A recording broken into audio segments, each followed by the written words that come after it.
Right now at 6 o'clock, the search is on for the driver behind a hit and run in Waterbury. We'll tell you where it happened and the latest on that victim's condition.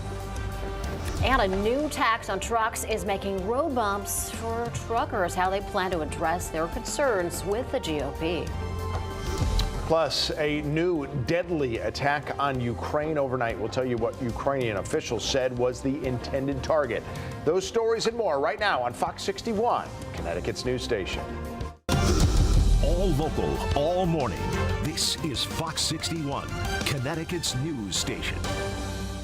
Good morning. Happy Thursday. Thanks for being with us here at Fox 61 America Areas. And I'm Tim Lammers. Yes, 6 o'clock on a quiet Thursday. It's been a quiet week, which has enabled us to sort of look ahead to Saturday and then the following Monday pretty much all week right now. So focus on Saturday, though. Yeah, right. Let's be honest. Here's how things look. Got some sun, got some clouds out there right now. Seeing some bright skies in Guilford, Matt Scott. Yeah. It was the second night in a row that I saw sky there. Just a little moonlight and a little thin cloud cover. It looked very, not quite eerie, but just cool. We had the full moon the other day. Yes, we did. We had the full moon early in the week, so the moon is still just about at. And the worms are coming up. Right? That's absolutely right. Is that how it works? Worm moon means we're getting to that point where the ground is thawing out and the worms are coming up for air. So good morning to you. Good to have you along on this Thursday. Still the same. I told you there weren't going to be many changes in the forecast for the rest of the week. Seasonal temperatures still a little on the breezy side. Quiet for the most part. We are still watching this winter near miss. It's a little inconvenient Friday night into Saturday. We'll talk about that coming up. 33 in Hartford, 34 in New Haven, 37 degrees right now in Groton, New London. Look at the winds. Still got a little bite out of them, 5 to 15 miles an hour, a little less than yesterday, but still enough to drop the real field down to 19 in Waterbury, 20 in Torrington, 20s across the rest of the board. Cloud and radar perspective is mostly quiet, not looking for that to change. Really, what you saw yesterday, we get again today. Mix of sunshine and clouds coming and going. Temperatures right about where they need to be, mid to upper 40s. We'll talk about and time out now that we're 48 hours out, this winter miss, near miss. Tell you how much snow we're going to get from a near miss coming up and what may be behind that. Let's go to the roads right now, 6:02. Good morning, Lauren Zenzi. Good morning to you, Matt. I'm totally okay with a near miss. I got my snowstorm in for the kids. There you go. Now Preston, he says, I'm walking. Doesn't matter. We take the requests. We try to make everyone happy. Yes, we appreciate it.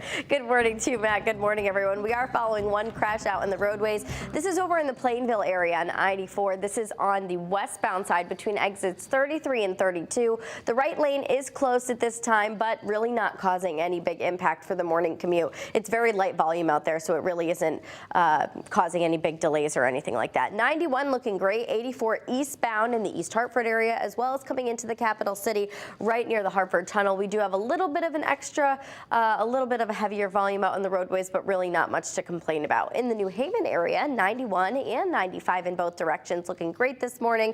And then as we take a live look out on the roadways down in Fairfield County and Bridgeport, I-95, very light volume right now. We know that that'll start to pick up in about the next 30 minutes. And then New Haven, I-91 is looking great. We'll check back in on the roads coming up again at 6:30. Tim and Erica, good morning.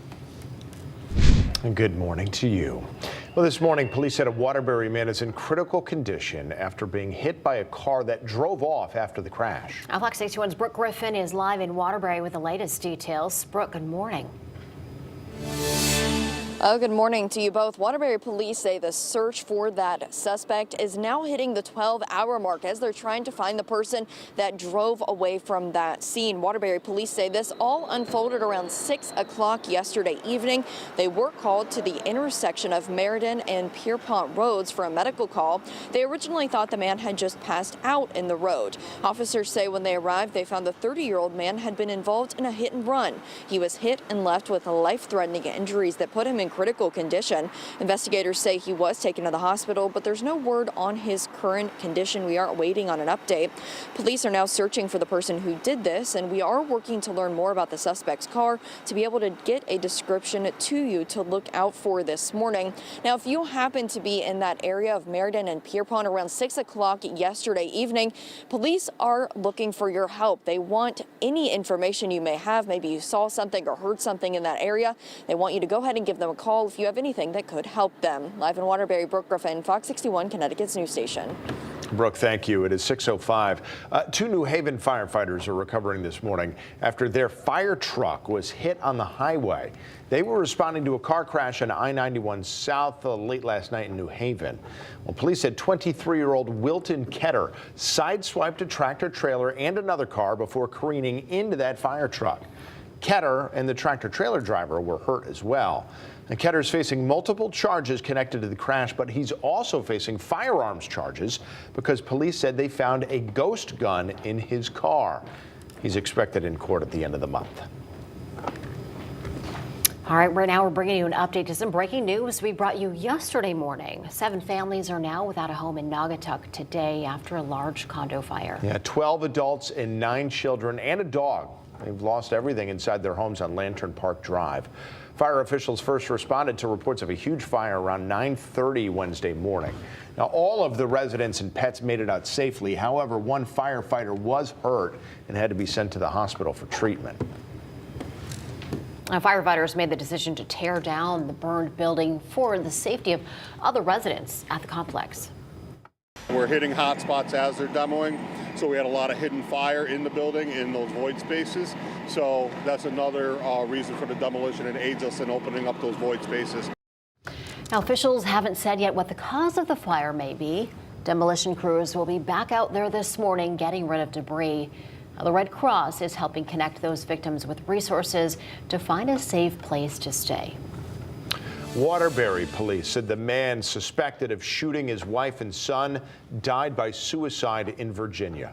Virginia State Police said Solomon Roberts shot himself during a traffic stop Tuesday. Police said earlier that day Roberts shot and killed his wife Catherine and then shot and hurt their 19-year-old son in Waterbury. At last check, the son was in stable condition. And in Hamden, a man has turned himself into police, saying that he was involved in a deadly hit and run back in August of 2022. 30-year-old Javon Ladson is accused of hitting David Welch while he was walking on Dixwell Avenue August 2nd. Welch died from the hit. Ladson is facing multiple charges, including negligent homicide. He is being held on $75,000 bond. Alex Jones Media Company has proposed new plans in its bankruptcy case to pay Jones $500,000 a year.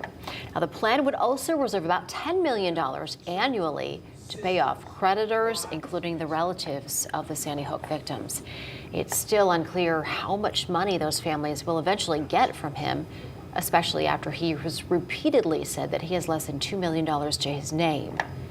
The Sandy Hook families won nearly $1.5 billion in lawsuits last year. The judge will now decide on whether to accept Jones Company's plan. Governor Ned Lamont is continuing to push his plan to make the biggest state income tax cut in Connecticut's history. Lamont's proposal would lower the rate for the lowest level income earners from 3% down to 2%. And then for the next tax bracket, its rate would be cut from 5% to 4.5%. The administration estimates this would save every middle-class taxpayer somewhere between $300 and $600 a year. I like to think that an extra 20 or 30 bucks in your paycheck starting January 1 of next year will make a real difference. The administration estimated that if this passes, it would impact about 64% of residents. There has been bipartisan support for the proposal, but the General Assembly is still in the process of formulating its own budget. If it gets approved by the state legislature, these cuts would go into effect next year.